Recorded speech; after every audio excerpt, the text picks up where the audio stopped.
जी हाँ दोस्तों, शाह साहब के वो 3 वादे जो बनेंगे गले की फांस, बीजेपी को डुबा भी सकते हैं। बिहार बंगाल में जश्न के पीछे छिपा है एक बड़ा सच।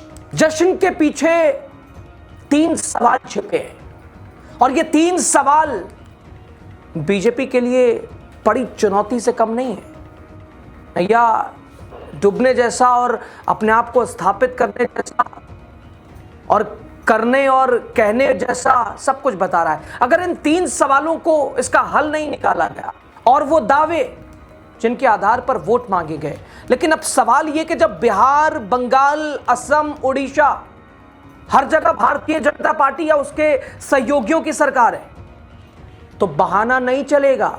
क्या घुसपैठ पर सिर्फ राजनीति हुई? क्या सीमांचल राज सिर्फ चुनावी जुमला था? और कैसे अगर कुछ दिनों में परिणाम नहीं निकले तो बीजेपी के लिए उल्टा पड़ सकता है? बताते हैं आपको। स्वागत है आपका द राजनीति बिहार का खास सेगमेंट देख रहे हैं। मैं हूं यासूब रजा।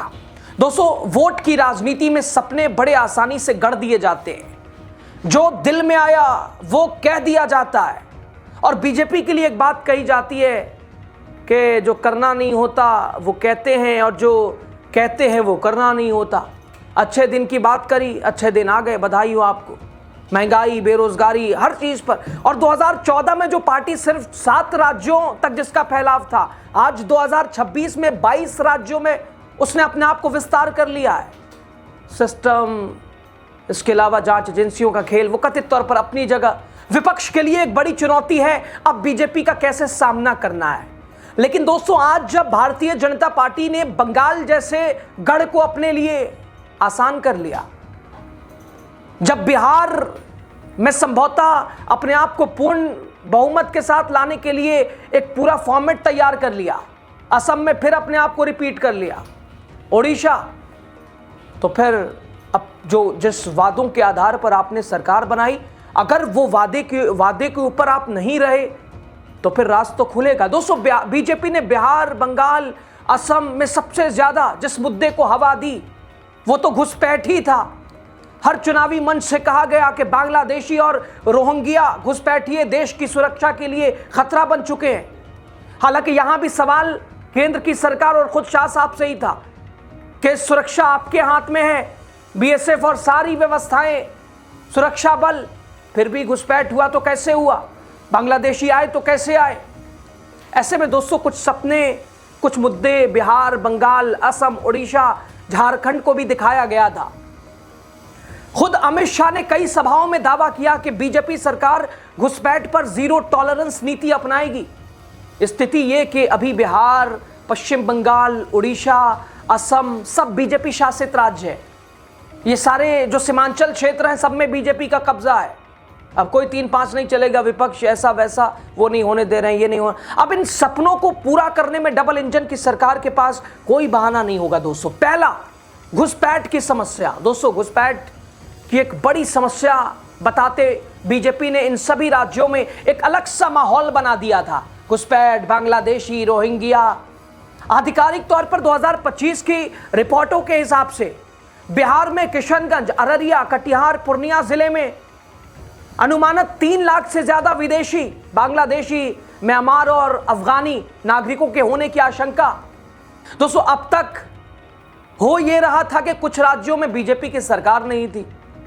भाई साहब, अब जवाब क्या देंगे? अब तो बिहार, असम, बंगाल, उड़ीसा बीजेपी की सरकार है।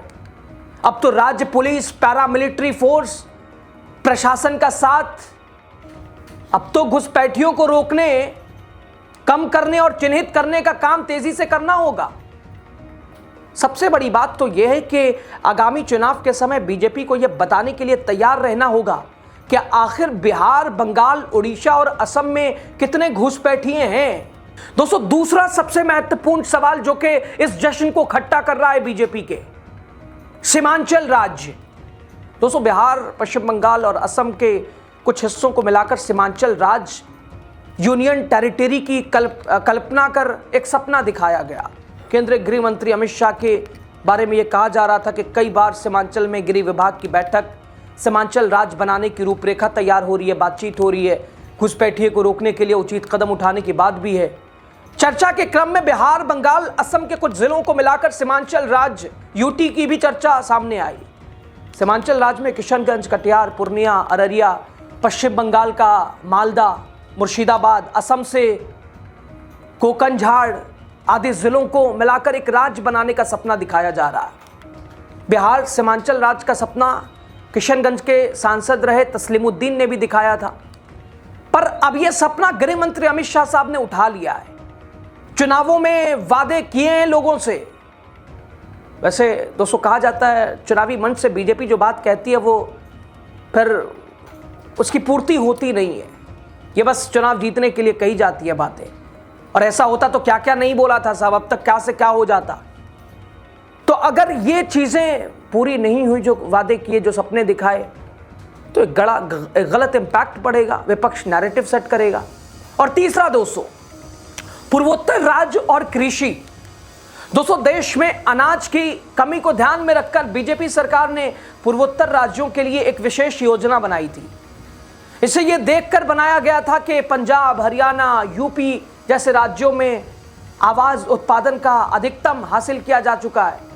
अब केंद्र सरकार अनाज की किल्लत को दूर करने को पूर्वी उत्तरी भारत के राज्यों जिसमें बिहार, बंगाल, उड़ीसा के साथ सेवन सिस्टर स्टेट भी शामिल किए गए थे, पर इस योजना का उपयोग नहीं हो पा रहा था। केंद्र और राज्य की अलग अलग दल की सरकार रहने के कारण ये योजना उत्पादकता के प्लेटफॉर्म पर एक रूपता नहीं पा सका। अब तो लगभग एक ही सी सरकार है, बीजेपी की ही है। अब कोई बहाना नहीं चलेगा कि राज्य में वो नहीं दे रहे हैं, ये होने नहीं दे रहे हैं। बंगाल में ममता दीदी थी, वो तो देश हित के खिलाफ ही चाहती है। बिहार भी बीजेपी के कब्जे में पूरी तरह से नहीं था। दोस्तों जनता अब सवाल करेगी, सत्ताधारी दल को भी इस योजना के उपयोगिता पर ध्यान रखना होगा। ये तीनों महत्वपूर्ण बिंदु, ये तीनों महत्वपूर्ण सवाल जो कि भारतीय जनता पार्टी के जीत के दौरान इस जश्न के बीच खट्टापन पैदा कर रहे हैं।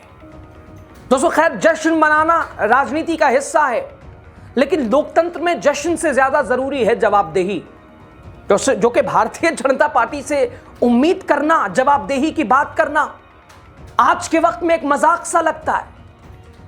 किससे जवाबदेही जवाब मांगने वाले तो खुद जय जय जय जय जय कर रहे हैं, जयकारे लगा रहे हैं, नतमस्तक है पूरी तरह से सारा सिस्टम। क्या विधायिका, क्या कार्यपालिका, क्या पत्रकारिता और क्या न्यायपालिका।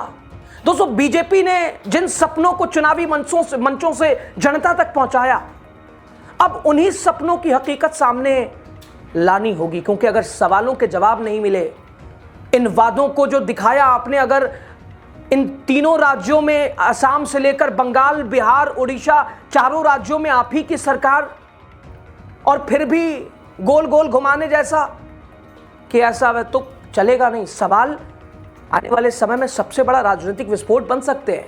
घुसपैठ, सीमांचल और कृषि क्रांति, तीनों मुद्दे अब बीजेपी और अमित शाह की राजनीतिक परीक्षा बन चुके हैं। और इस जीत के दौरान ये दर्द बार बार निकल कर सामने आ रहा है। अब आप कैसे देखते हैं खबर और विश्लेषण पर जो भी राय हो आपकी ज़रूर बताइएगा। लास्ट तक बने रहे, शुक्रिया।